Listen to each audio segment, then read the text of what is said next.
Today we're going to talk about sacred spaces, how to create one, and what you would want.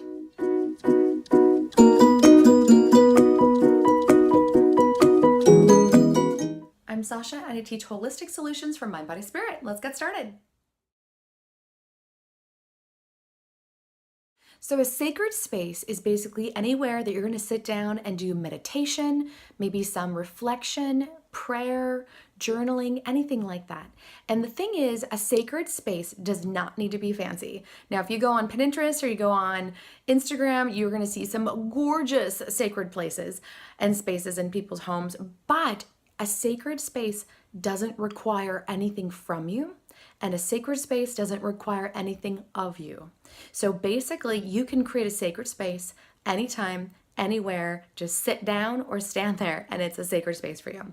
Now, if you want to make it more beautiful and you want more ceremonial aspects to it, or you want more tradition to it, I'm going to show you what I do with mine and what I love the most about them.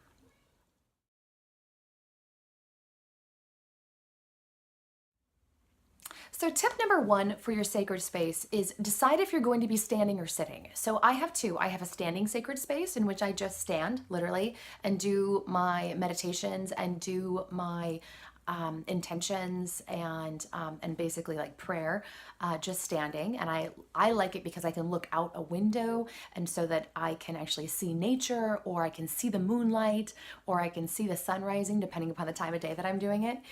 And then the second space I have is a sitting space. So figure out if you're going to be sitting or standing, and then decide what you want to be facing. So if you are going to be standing, maybe you stand in front of a window. If you're going to be sitting, maybe you'd like to look at nature and sit in front of a window.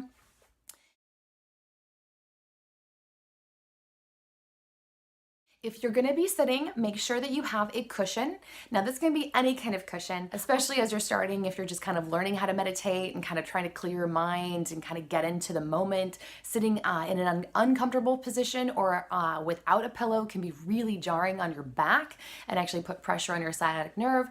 So I would really recommend getting some kind of pillow. If you don't have a pillow or you don't want to invest in a pillow yet, just stick a regular pillow under your butt if you don't have a cushy floor, or even if you have a soft carpet, you might want to go ahead and grab a pillow.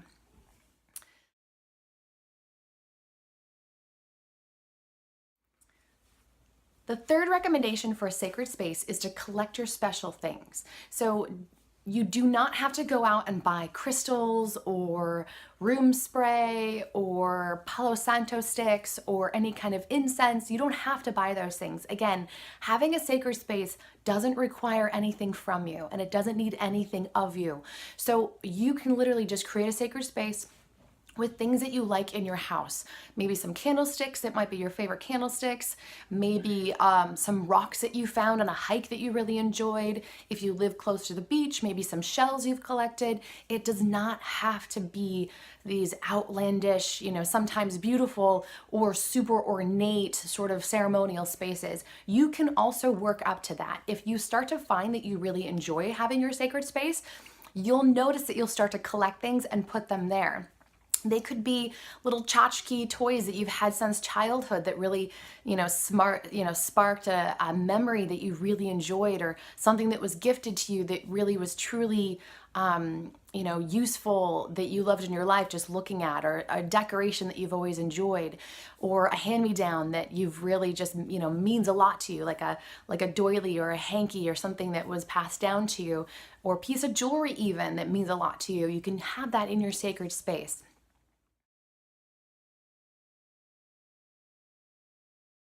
Then my last recommendation for having a sacred space is just literally keep it tidy, keep it clean, because you'll notice that it will start to kind of become overwhelming. And then just make sure it's something that you are proud of. So when you walk over to it, it needs to have a good feeling and a good vibration from it. So if you're not liking it, try taking pieces away, adding things to it, tidying it up, dusting it, vacuuming around it, because the energy of that space will literally kind of collect and either weight down the space or will help lift it up. So you don't want to weight it down, you want it to be uplifting. And when it's uplifting, you'll notice it'll be easier to meditate, easier to get into the zone of meditation, and then easier to just sit there and relax and just be amongst, some happy memories that will kind of get you started into relaxation mode.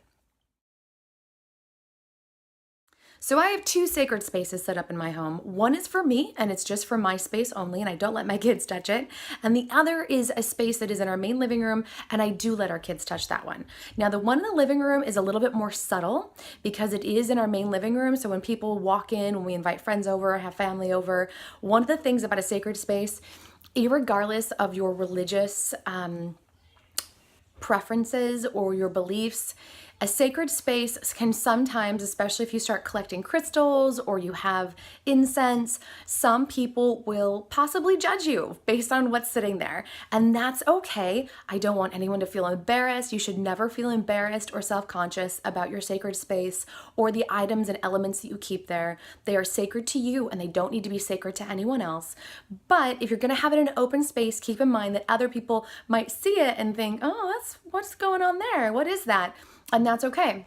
So the space we have in our main living room, again, I let my kids touch, I let them use the items that are there, and I try to incorporate them as much as possible. Because they're so young, I really want to establish their own spirituality and what they're choosing at a young age. And so they get to dabble and play with these things with some restrictions, some oversight, but for the most part, I just want them to explore it and just experience it. The one in my bedroom is just for me, and I'm going to show that to you first. And that one is set up more for my personal meditation. It's also set up for affirmations and journaling and things like that I do. And I'll show you what that looks like now. So this is my sacred space in my bedroom that I keep all of my little doodlies, and this is the one that my kids don't touch. So I do have some spritz here. I wake up in the morning, I usually spritz myself in the face, which is actually really good as a toner and also kind of a nice refreshener for your skin. I'll link those down below. This is my fabulous scrying ball. And so this is just set with intention. I do let it collect light with the moonlight at night. And then right now we have a lot of sun coming in. And so usually I keep this down. And then I just have my collection. I have a lot of selenite. I love selenite. So, I have my selenite wands, I have my selenite palm stones, and then I do have my quartz crystal and whatnot in the center here. And then some of my little things here, which are just, some rose quartz and some quartz and then shells. I love shells. I'm definitely a water element. And so I just come in here and I just literally put my palms on my palm stones and just do my meditation and my intention setting for the day or my intention setting for the week. And it works out really, really well. And no one can really see it except for my husband. My kids don't really come in here and bother it. And no one, when we have friends and family over, they don't see it. So it's not like out there and exposed to everyone touching your crystals or playing with them. And then I just keep it right next to my bedside here. So we have my affirmations, books that I'm reading. I usually read a few at a time. And then of course, my oils that I put on every evening. And then my affirmations I do, tarot cards, and journaling in my journal books. So this is my main sacred space, and this is actually just a cabinet that I put in this weird little corner spot that is right off of our fireplace. Our house was built in the 50s, so I have this weird little nook that is basically was sort of uninspired and empty. And so I put this cute little cabinet here. And what I've created, notice how neutral it is. So most people don't really, and this is actually a lot of stuff on here right now. Usually it's even a little cleaner. But most people don't really notice that it's even here necessarily. And so when I've made it fancier, it does get kind of some looks and questions. But when I neutralize it like this, people just think, oh, it's a little spot and it has some, mantra cards and things like that on there. I did recently get myself a little young Buddha and brought him into our home. And so basically what I do is I have this wonderful mat. And this becomes my meditation space. So sometimes I'll face the corner. For the most part, I'm facing outward. We have windows behind us. So when I'm sitting here, I'm literally sitting here I can either kneel or I can sit down cross-legged, and then I have my space in front of me. Now I'll show you what I put in that space in just one second. So in the bottom drawer here, I keep a lot of my extra crystals. So we do have some crystals down here. I just got this. This was a repurposed item. This came from a kid's toy and decided to put these down here because, again, I let my kids play with this. And then I do have some books here. I've got my essential oil book with all of its recipes, and then healing crystals, gemstones. My two favorites are right here. This one with all the wonderful recipes in the back, and this one's really good as well. So I'll keep this down here, and then I let my kids just come and play with these rocks. Again, just kind of getting them used to what the rocks are.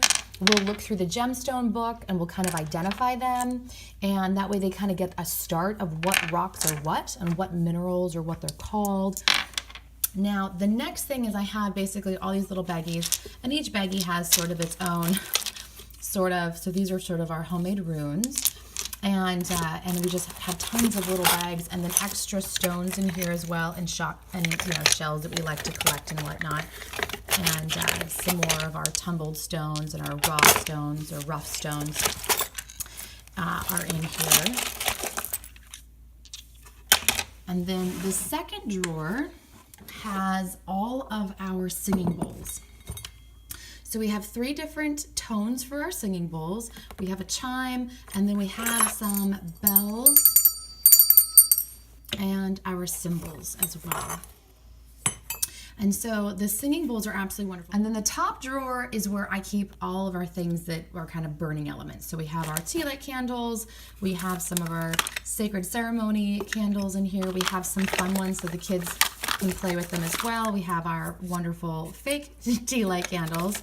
We have our incense, our cute little Palo Santo sticks, mindset cards and things like that. And then our sacred ceremony candles as well, these cute little tiny ones. And so that's what I keep in the top one. Now notice everything is nice and compact. We have everything that we need, but none of it's out, on display unless we're actually using it. And so on the top is where I keep some of my things that I'll use more often. We have some ceremony candles.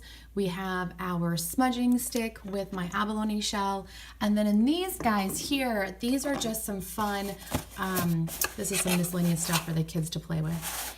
And then we have, again, this is, my daughter loves yoga, so we do some yoga cards. And then this one is really, really fun. These are What's Your Superpower? And again, for the kids, fun cards. And we do kind of our superpower for the week. We'll pull a card. And these are really, really cute. There we go. So that'll just kind of go up my fireplace. And then here is my spot to meditate or enjoy the singing tones.